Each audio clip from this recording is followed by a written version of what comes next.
ಒಂದೊಳ್ಳೆ ಬಾಳೆಲೆ ಊಟ ಮಾಡಿದ ನಂತರ ನೀವು ಕೂಡ ನಂತರ ಕೈ ಚಿಪ್ತೀರಾ? ಕೈ ಬೆರಳುಗಳನ್ನು ಚೀಪೋದ್ರಿಂದ ಜೀರ್ಣಶಕ್ತಿ ಜಾಸ್ತಿ ಆಗುತ್ತೆ ಅಂತ ಹಿರಿಯರು ಹೇಳೋದನ್ನು ನಾನು ಕೇಳಿದ್ದೆ. ನಾನಂತೂ ಈ ಥರ ತುಂಬ ರುಚಿಯಾಗಿರೋ ಊಟ ಮಾಡಿದರೆ ಮಾಡ್ತೀನಿ. ನೀವು ಕೂಡ ಮಾಡ್ತೀರಾ ಅಂತ ಕಮೆಂಟ್ಸಲ್ಲಿ ತಿಳಿಸಿ. ಈ ಒಂದು ಓಣಂ ಸ್ಪೆಷಲ್ ಊಟವನ್ನು ನಾನು ಎಲ್ಲಿ ಮಾಡಿದೆ ಅಂತ ನಿಮ್ಮ ಜೊತೆ ಶೇರ್ ಮಾಡ್ಕೊಳ್ತೀನಿ. ಅದಕ್ಕೂ ಮೊದಲು ಹಾಯ್ ಫ್ರೆಂಡ್ಸ್, ಅನುಗ್ರಹ ಕಿಚನ್ಗೆ ಸ್ವಾಗತ. ನಾನು ನಿಮ್ಮ ಉಷಾ ವಿ ಭಟ್. ಓಣಂ ಸದ್ಯ ಫಸ್ಟ್ ಟೈಮ್ ನಾನು ಊಟ ಮಾಡ್ತಿರೋದು. ಬಟ್ ಮಂಗಳೂರಿನವಳಾಗಿದ್ದರಿಂದ ಇದರಲ್ಲಿ ಕೆಲವು ಐಟಮ್ ನನಗೆ ಗೊತ್ತಿದೆ. ಉಪ್ಪಿನಕಾಯಿ, ಅವೆಲು, ಮತ್ತು ಚಿಪ್ಸು, ಸಕ್ಕರೆ ಬೆರಟಿ, ಆಮೇಲೆ ಪಲ್ಯ, ಬೀಟ್ರೂಟ್ ಗೊಜ್ಜು, ತೊವ್ವೆ. ಇದು ಮೇ ಬಿ ಅಡೆ ಪಾಯಸ ಅಂತ ಅಂದ್ಕೊಂಡಿದ್ದೀನಿ, ಕರೆಕ್ಟಾಗಿ ಗೊತ್ತಿಲ್ಲ. ಇದು ಕೂಡ ಪಾಯಸ. ಇನ್ನೂ ಕೆಲವು ಐಟಮ್ ಬಡಿಸ್ತಾರೆ, ಇದೆಲ್ಲವನ್ನು ನಾನು ಊಟ ಮಾಡಬೇಕು. ಇದು ಸೌತೆಕಾಯಿದ್ದು, ನಾವು ಇದಕ್ಕೆ ಮುಳ್ಳು ಸೌತೆಕಾಯಿ ಗೋಜ ಇದೆ ಅಂತ ಸಡನ್ನಾಗಿ ಹೇಳೋಣ ಅಂದರೆ ಹೆಸರು ಕೂಡ ನನಗೆ ಬರ್ತಿಲ್ಲ. It's okay. ನಿಮ್ಗೆ ಇದರಲ್ಲಿ ಯಾವುದು ಹೆಸರು ಗೊತ್ತಿದೆ, ನಾನು ಯಾವುದೆಲ್ಲ ಮಿಸ್ ಮಾಡಿದ್ದೀನಿ ಅದನ್ನು ಕಮೆಂಟ್ಸಲ್ಲಿ ಹೇಳಿ. Thank you. ಓಣಂ ಸಾಧ್ಯ ಊಟ ನಾನು ಫಸ್ಟ್ ಟೈಮ್ ಮಾಡ್ತಿರೋದು. ನಾನು ವಿಸಿಟ್ ಮಾಡಿದಾಗ ನೋಡಿ ಈ ಥರ ಎಲ್ಲ ನೀಟಾಗಿ ಜೋಡಿಸ್ಕೊಂಡಿದ್ರು.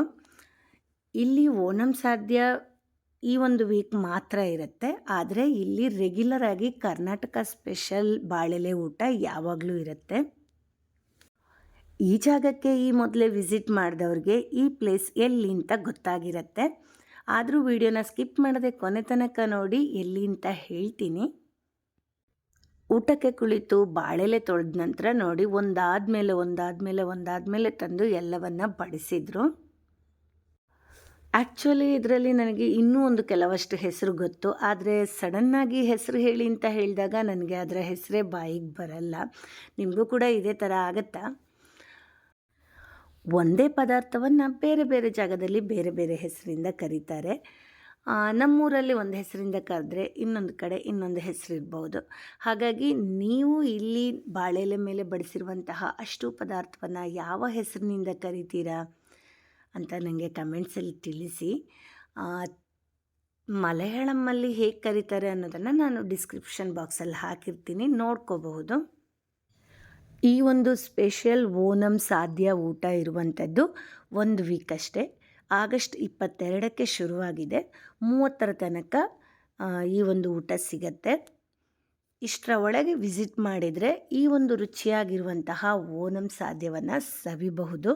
ಮಧ್ಯಾಹ್ನ 11:30ಯಿಂದ 4 ಗಂಟೆ ತನಕ ಈ ಊಟವನ್ನು ಸರ್ವ್ ಮಾಡ್ತಾರೆ.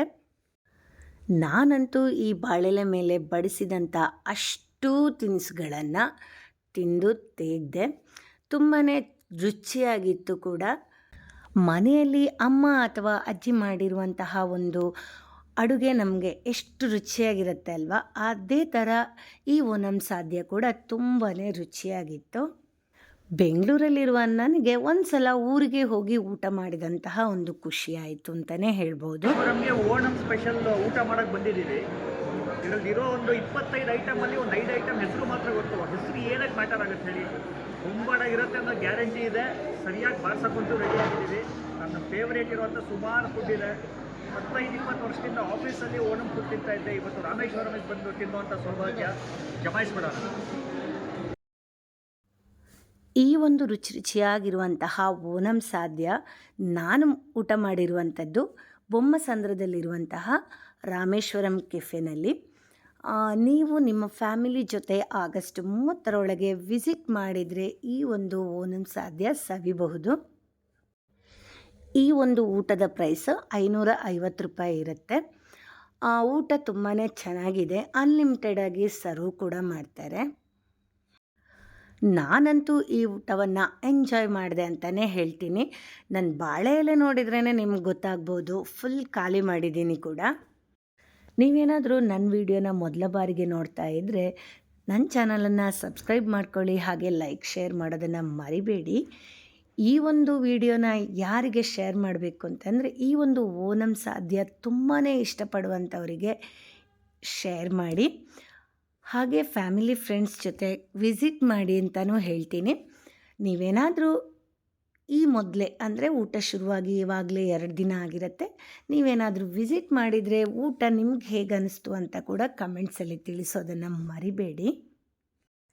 ನೀವೇನಾದರೂ ಎಲೆಕ್ಟ್ರಾನ್ ಸಿಟಿ ಬೊಮ್ಮಸಂದ್ರದಲ್ಲಿದ್ದರೆ ಅಥವಾ ಆ ಕಡೆ ವಿಸಿಟ್ ಮಾಡಿದಾಗ ಮಿಸ್ ಮಾಡದೆ ಈ ಒಂದು ಓಣಂ ಸಾದ್ಯನ ಸವಿಯಿರಿ ಅಂತ ಹೇಳ್ತಾ ಈ ವಿಡಿಯೋನ ಇಲ್ಲಿಗೆ ನಿಲ್ಲಿಸ್ತಾ ಮತ್ತೊಂದು ಹೊಸ ವಿಡಿಯೋ ಜೊತೆ ಮತ್ತೆ ಸಿಗ್ತೀನಿ.